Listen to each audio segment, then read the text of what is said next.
So good morning guys! Nandito ako po ngayon para i-share sa inyo isang way ng pagbabayad ng inyong insurance policy even though wala kang GCash, Paymaya, online bank account.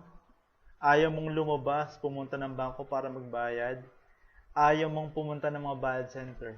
Okay? So yung isang process na to would be paying through PRUAccess. So ito yung online account na meron yung mga insurance policy holder ni Pru UK.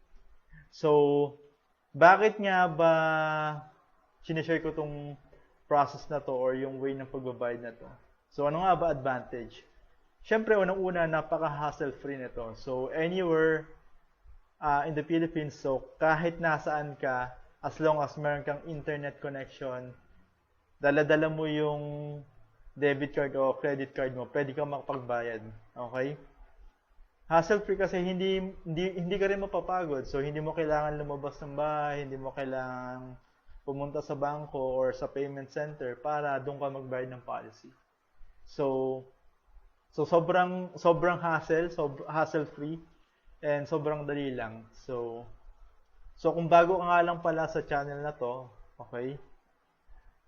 I will be sharing ideas about insurance, investment, retirement planning, okay, educational funding, business funding. So, please do subscribe para at least on the next video ma-notify ka.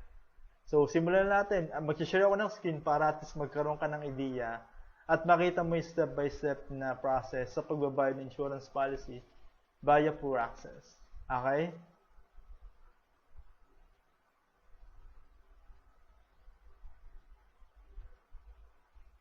So, how to pay your insurance policy via PRUAccess using payment portal. So, step by step.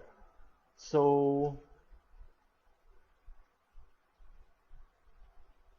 must have. So, before tayo makapag-start, before ka makapagbayad ng insurance mo, kailangan mo ng PRUAccess o yung policy online account. Second, syempre, yung pinaka-importante is yung debit card or debit card with enough balance para mabayaran mo yung insurance due mo. Okay? So, first step, syempre, kailangan mong mag-login sa PRUAccess account mo. So, once na makalagin ka, makita mo yung policy or policies na meron ka. Okay? Second would be go to payment portal and choose policy you want to pay. So, makikita mo rito, payment portal. Click mo lang dyan and then lalabas yung different policy or policies na meron ka. And then, makikita mo dito na mode of payment is direct debit. So, ibig sabihin, meron kang naka-enroll na bank account dito sa mga policies mo na to. Pero, pwede ka kasi magbayad ng due mo. Okay, kahit hindi gamit yung ano na yan, yung pinaka debit card niyan. Kumbaga, pwede kang mag-advance. Okay? I-click mo lang yung view, and then mapupunta ka dito. So, 'di ba nakalagay ngayon diyan, sabi, you are currently enrolled in recurring payment facility. Would you like to proceed? So, just click yes para at least magtuloy-tuloy tayo sa process of payment.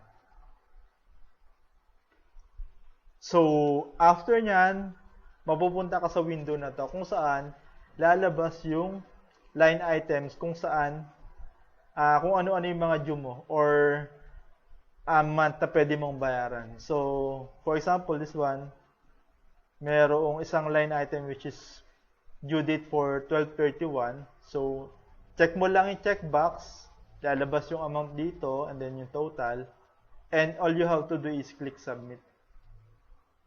Once na sinubmit mo na yan, okay, magkakaroon ng confirmation box na tinatanong ka na, are you the owner of the credit card to be used for the payment?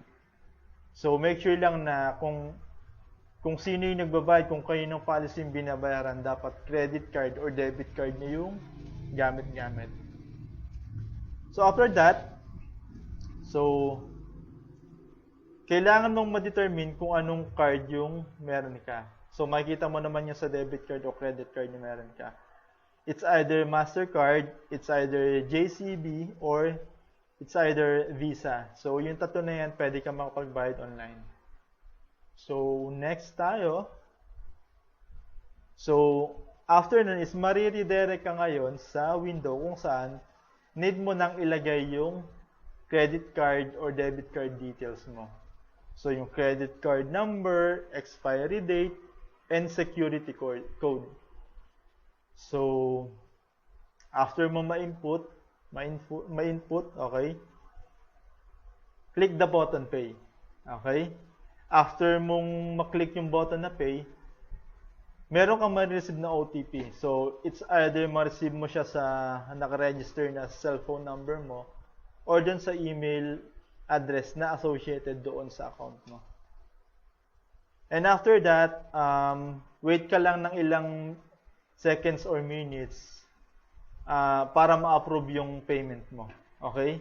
Magkakaroon ka ng gantong notification na sinasabi na your payment has been approved. Okay? After nyan, a few seconds, mariredirect ka ngayon sa online receipt mo, which is naka-include doon yung date kung kailan ka nagbayad, anong policy yung binayaran mo, and then magkano yung binayaran mo. So, napakasimple lang naman ang process. So, kung susumahin, okay, compose lang siya ng 3 steps, okay?